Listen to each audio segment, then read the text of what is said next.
Inshallah, today we are going to continue, and this is going to be lesson 13 from your Tajweed Made Easy booklet.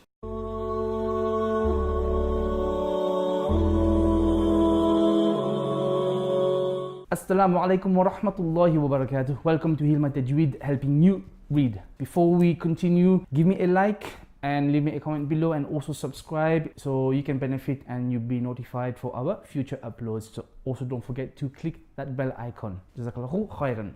Inshallah, today we are going to continue, and this is going to be lesson 13 from your Tajweed Made Easy booklet. So the last time we covered the ruling of the word Allah in lesson 12.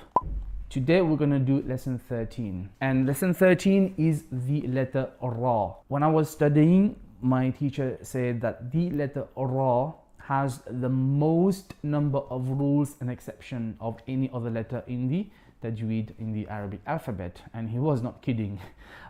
It is a very long, very extensive lesson, and again, for our level, we're not going to cover everything. We're going to cover some basics. Even for today, we're going to cover the first part of it, Insha Allah. If you see a fatha or zabar or dhamma page on the letter Ra, or on the letter before the Ra, if the Ra is sakin, then it will be read full mouth. Don't worry, I will explain later, inshallah. If you say kasra or zer on the Ra, or on the letter before the Ra, if the Ra is sakin, then it will be read empty mouth. Now, similar to when we covered the heavy letters, you remember the heavy letters? We said the heavy letters, when there's a fatha or a dhamma, it will be quite heavy, and then when there's a kasra, there's still going to be some level of heaviness, but it's less. Yeah. Now, generally, fatha and dhamma in Arabic, in Tajweed, it is related to heaviness, and kasra, it is related to lightness or flatness. So the first concept, it says, if Ra has a fatha or a dhamma, we are going to read it heavy. Ra fatha is going to be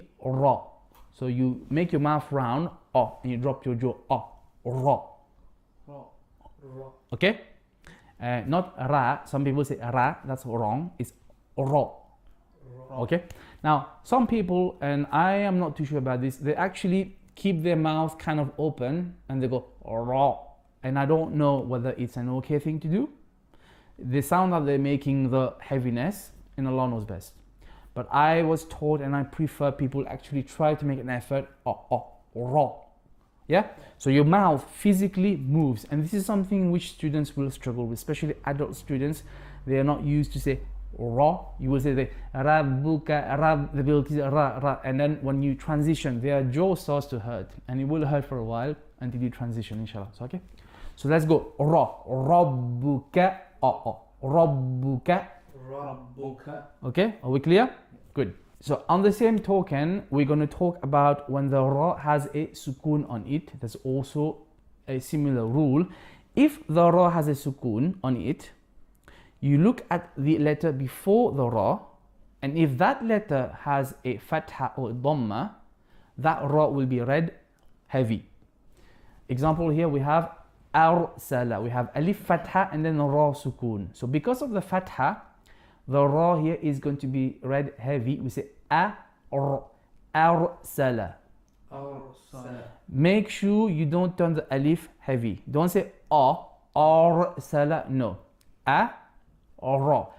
Arsala.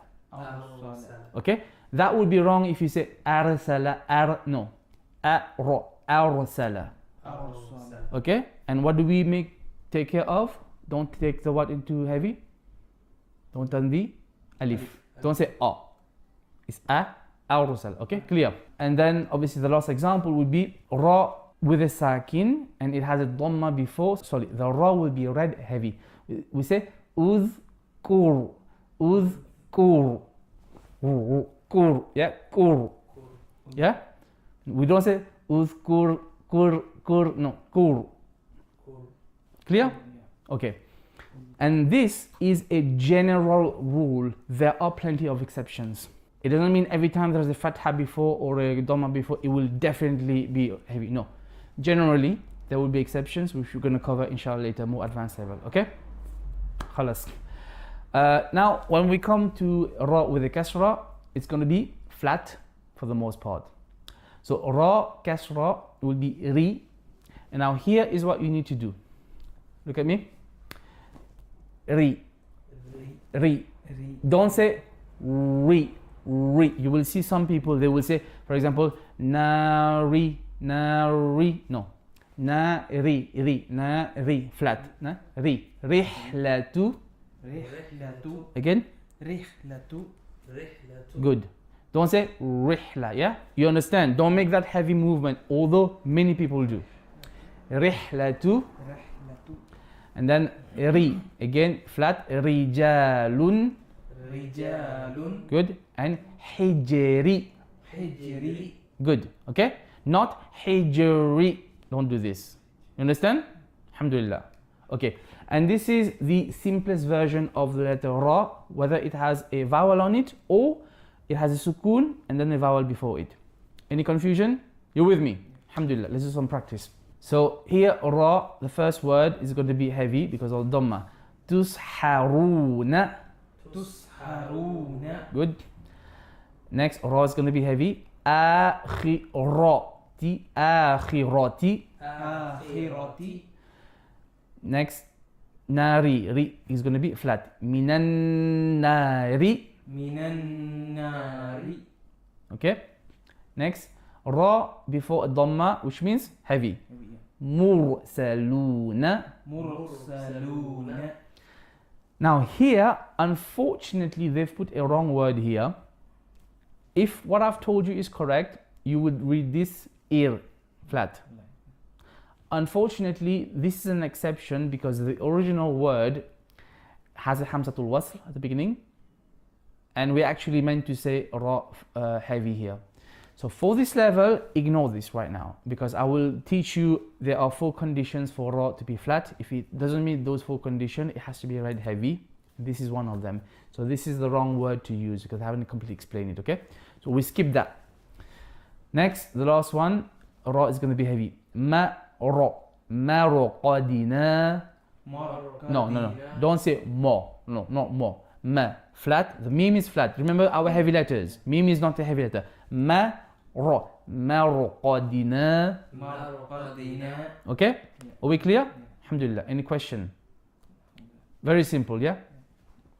So, inshallah, this is the end of this lesson, which is lesson 13. It is a very simple lesson for this stage, but the ra, do remember, it is a very complicated letter. There are so many rules, so many exceptions. Again, the advice is what? Find a teacher, sit with them and go through each rule and each exception, and a lot of practical application, which means you're gonna have to be corrected, inshallah. Okay? Now, we're not gonna come to ra again until the end of the book. There are some other exceptions mentioned. I have done this lesson on the channel already. I think it is related to Surah Nasr, if I'm not mistaken. I'll put the link below, inshallah, for some practical application, inshallah. So thank you so much for watching. Do remember that any mistake from today is going to be my own fault and from shaitan, and any goodness from today is from Allah. As usual, you can leave me a comment below, ask a question, and also smash that like button for us, and please subscribe, so it does really help us to continue with our lessons. If you want to contribute to the project, there is a PayPal link, paypal.me/HealMyTajweed. And also we are still having some vacancies for adults. Like you can see, we have started the lessons. As usual, this was Ash from HealMyTajweed, helping you read. Assalamu alaikum wa rahmatullahi wa barakatuh.